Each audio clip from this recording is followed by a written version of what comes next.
नमस्कार मित्रों, एक और जरूरी खबर के साथ मैं आपके सामने उपस्थित हूं। राहुल गांधी एक यात्रा कर रहे हैं, भारत जोड़ो यात्रा। यात्रा कई दिनों से चल रही है और काफी खबरें आपने देखी होंगी। आज राहुल गांधी ने केरला में एक प्रेस कॉन्फ्रेंस की है और जो प्रेस कॉन्फ्रेंस की है उसमें उनसे कुछ सवाल जो पूछे गए हैं, उससे एक सियासी संदेश जो सामने आ रहा है, मैं उस बारे में बात करना चाहता हूँ। राहुल गांधी से आज इस प्रेस कॉन्फ्रेंस में कई तरह के सवाल पूछे गए। उनसे यह भी पूछा गया कि आपकी यात्रा उत्तर प्रदेश होकर क्यों नहीं जा रही है। उन्होंने इस चीज का भी जवाब दिया है। उनकी यात्रा के उद्देश्य तो पहले से मालूम है, इस पर कई बार बात हो चुकी है, लेकिन राहुल गांधी ने आज कई सारे सवालों का जवाब दिया है और उनमें से जो सवालों के जवाब सामने आए हैं उससे साफ है कि इस यात्रा का मकसद सिर्फ और सिर्फ 2024 का चुनाव नहीं है। उन्होंने इसको कहा है और कैसे कहा है, एक उदाहरण के जरिए उन्होंने समझाने की कोशिश की है कि इस यात्रा को 2024 से नहीं जोड़ा जाएगा। क्या कहा है उन्होंने, पहले ये सुन लीजिए। मैंने 2-3 बार आज बोल दिया है कि मेरा क्लियर फोकस है। भारत जोड़ो यात्रा हम क्यों कर रहे हैं वो मैंने आपको बताया, क्लियरली बताया, और वही हमारा लक्ष्य। देखिए, हिंदुस्तान की पॉलिटिक्स में कोई भी एक्शन लिया जाए, कोई भी एक्शन, अगर मैं यहां बाहर जाके 5 लोगों से बात करूं तो आप कहेंगी 2024 के लिए ये आपने बात की है।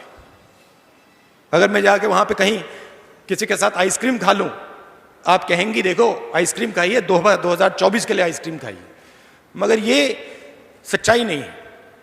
2024 से मेरे मुताबिक आज सबसे जरूरी बात जो हिंदुस्तान को बांटा जा रहा है, तोड़ा जा रहा है, जो नफरत फैलाई जा रही है, वो है।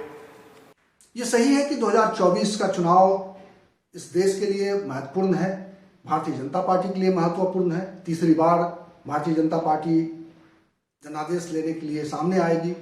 कांग्रेस 2024 में भारतीय जनता पार्टी के साथ एक बड़ा मुकाबला करना चाहती है, ये भी एक बात सच्चाई है। लेकिन भारत जोड़ो यात्रा उस अभियान का हिस्सा नहीं है, ये राहुल बार बार कह रहे हैं। ये राजनीतिक जवाब भी हो सकता है, लेकिन राहुल गांधी ने जिन सवालों का जवाब दिया है आज, उनसे शुरुआत में ही ये कहा गया, पूछा गया, आप भारत यात्रा कर रहे हैं लेकिन गोवा में आपके विधायक भारतीय जनता पार्टी में जा रहे हैं। इस सवाल का जवाब भी उन्होंने दिया है। उन्होंने कहा है कि उन्हें मालूम है कि वो किससे लड़ रहे हैं। वो बेहद समर्थ लोगों से लड़ रहे हैं, बेहद ताकतवर लोगों से लड़ रहे हैं जो कुछ भी कर सकते हैं। और अपनी इस यात्रा में वो 3 मुख्य बातों को बार बार दोहरा रहे हैं कि मेरी इस यात्रा का उद्देश्य सिर्फ और सिर्फ 3 बातें हैं। पहली बात, देश में जो नफरत का माहौल है, देश में जो गुस्से का माहौल है और देश में जो हिंसा हो रही है, नफरत से रिलेटेड हिंसा, तो इन चीजों के खिलाफ राहुल गांधी खड़े हैं। ये उनका पहला वॉइस है, पहली आवाज है। भारत जोड़ो यात्रा का पहला उद्देश्य है। दूसरी बात जो वो कर रहे हैं, वो कह रहे हैं कि देश में बेरोजगारी बहुत बढ़ रही है, यूथ में निराशा है, यूथ में आक्रोश है। हमें उस सवाल को भी एड्रेस करना है, हमें उस सवाल पर भी लोगों को समझना है, लोगों को समझाना है। और इसके अलावा महंगाई और अमीरी गरीबी की खाई, जिसके बारे में वो कह रहे हैं कि वो एक ऐसे स्तर पर जाकर पहुंच चुका है, अमीरी और गरीब के बीच में खाई, कि ऐसा लगता है कि इसको पाटना बहुत आसान नहीं होगा। My focus in this yatra is the hatred, the anger, the violence that the BJP and the RSS are spreading. I don't want to get into a conversation that diverts me from that aim. My aim is very clear. Point number 1, we are not going to accept an India which is divided, hateful. We are not going to accept it. Neither is the Congress party going to accept it, neither is the opposition going to accept it, neither are the people of India going to accept it. Point number 2, we are not going to accept an India where our youngsters cannot get employment. Point number 3, we are not going to accept an India where the poor people are drowning in high prices. This is my message, and I am not going to get distracted from this message. एक और महत्वपूर्ण सवाल उनसे पूछा गया PFI के बारे में। आज देश भर में चूंकि पीएफआई को लेकर छापे चल रहे हैं, पीएफआई के बारे में राहुल गांधी क्या सोचते हैं, ये सवाल भी मीडिया ने जब पूछा तो राहुल गांधी ने एक बार फिर इस पूरे मामले में बिल्कुल साफगोई से, बिल्कुल सफाई के साथ ये कहा कि कोई भी कट्टरपंथी हो, कोई भी कम्युनल हो, उसके प्रति हमारा एक ही नजरिया है, वो देश के लिए ठीक नहीं है और हम उसके साथ नहीं हैं। जो कहा राहुल ने पीएफआई के बारे में सवाल पर, वो सुन लीजिए। Today there are raids that are happening across the country on PFI offices and PFI leaders' houses. About 105 of them have been arrested. There are also talks that this could be a first step before banning them, and PFI is claiming that this is basically vendetta because the ruling party is trying to muffle their voice. What is your view on this? What's your reaction? My view is that all forms of communalism, all forms of violence, regardless of where they come from, are the same and should be combated. There should be zero tolerance on communalism regardless of where it's coming from. इस पूरी बातचीत में एक सवाल और आया कि ये जो यात्रा हो रही है वो राहुल गांधी पर फोकस क्यों है। उन्होंने बहुत ही क्लियरिटी के साथ इस सवाल का जवाब भी दिया है। राहुल गांधी ने कहा है कि मैं यात्रा कर रहा हूं, हमारे साथ सैकड़ों, अब तो लाखों में कांग्रेसी और तमाम लोग हमारे साथ यात्रा से जुड़े हुए हैं और ये आपका प्रीरोगेटिव है, ये आपका अपना फोकस है कि आप किसको ज्यादा फोकस कर रहे हैं। आपके लिए क्या राहुल गांधी ज्यादा मायने रखते हैं?